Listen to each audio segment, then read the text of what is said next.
Ebale kusiima. Kubye ekyamagero. Kiriwa.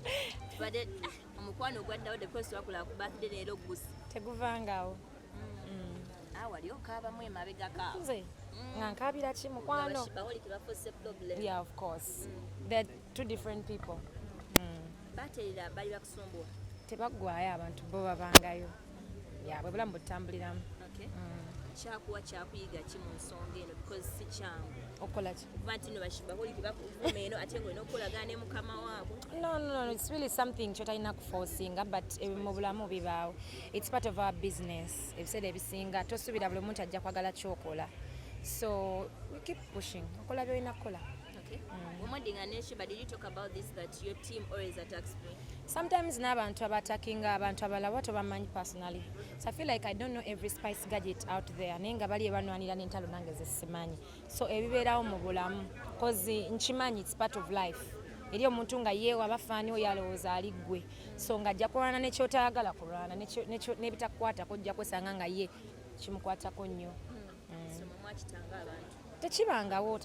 We didn't have any problem. Yeah. That there was beef nga bali omu agamba ani asinga. Ekyo ndowooza kyalimu mmwe sibeerangako n'ani asinga buli omu ali perfect mu ngeri ye. We are two different people. Buli omu akola art we wadde ekitugatta nti we are artists but buli omu alina engeri gy'akolamu ekintu kye. Yeah. When you talk of numbers, abasajja batandise okwewa numbers like Benda yafulumiza, Bulabiti yafulumiza, buli omu afulumya. Should we think mu bakazi gwe namba eno? Buli omu ampe gy'ayagala. N'ompa 10 nze siba na buzibu.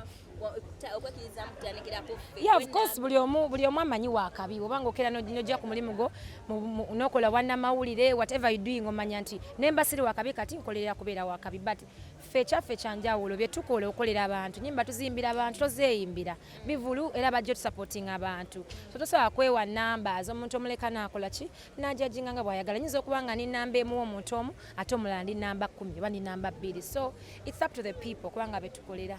So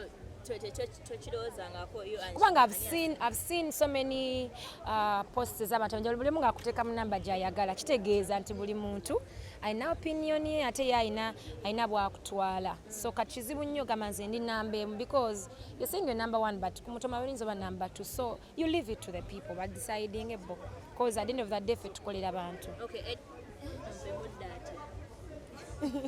Edikanze yagamba nti no ekintu kya numbers kirese industry olwanagana whereby onagamba nze namba emu onagamba nange namba emu ekitandisa okubaawula yawula. Si kirungi okwekkiririzaamu ng'omuntu naye si kirungi kiteekako nnyo like n'ogamba nze nina okusinga oli ffenna tusobola obeera nga tuli baakabi nga tukola kintu kyekimu mu industry emu.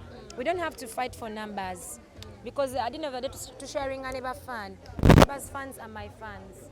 Era ne bogenda n'okebera statistics zonna ziba zikulaga nti 80% or 65% of this person is fans bafaani bo so tekiba kirungi okupulinga muguwa kirungi ne mukolera wamu buli omu kale akole art we but you should not be like nti kibateeka mu competition notuuka n'okuba nga omuntu osobola ogamba ngenda mugirayo enjala so to me I don't believe in that competition etali healthy. Njaga nnyo okukola my thing cause I know eri gwe kinyumira wayinza wali atakinyumirwa but ankimanyi ne baba babiri eri anyumirwa kyenkola.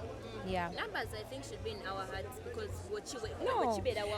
I mean, okay, I feel like it's okay. Tosagana muntu kogera kyayagala. At the end of the day chovola wabeera awards ne bawading abantu ono yasinze namba emu because people's opinions have to be there. Okay. Naye ng'omuyimbi nga gwe n'ogamba nti ye nze nyimbira abantu I don't know omuntu yakitwala tya kyovola abantu ejjakola kayimba ero nga kahit enkya olimbola nga si hit because lero liyinza onyumira omuntu ekyalo okoze ne otanyumira muntu so you leave it to the people. It's okay if you think it's okay can you now to win numbers anti kati mpozi ng'ombuuzizza mu bantu abalala but not in the artist I can't do that I mean nja kukigamba off air for my own reasons I can give it to you off air.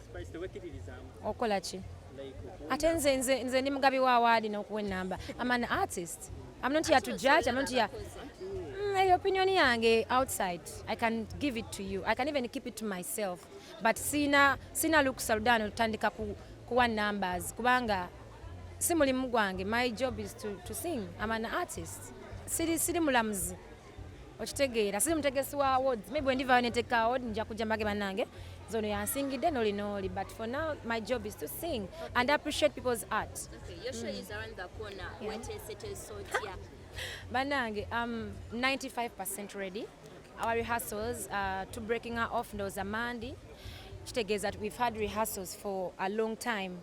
Era tuli twetegese kyekyo kiwedde. Stage nina stages zigenda okuva e Nairobi mu US tugateko nawana abaana beeka tukikube era mujja kubanga muli awo nga mulengera nga abantu ab'enjawulo abazungu abaddugavu abapapo bayingirawo kukola stage mu cricket oval. Well, surprise mujazira aba surprise. This day is just about me, by the way. Saga nnyo kulilayinga lunaku lwange ku muyimbi ava Bulaaya oba muyimbi omulala. It's really my day. Tinjaga nnyo fani wange ajje nga ze celebrating her spice. Bano bonna abajja mikwano gyange bagize ku supporting, but it's about me and my fans. Yes. Tujja kulabanga olunaku lutuuse. We shall. Tujja kulabanga olunaku lutuuse. Simanyi mukwano. Anti gwe engeri gy'obeerayo naffe kitegeeza gomanyi bingi kati ebisigadde ojja bibagamba abalala.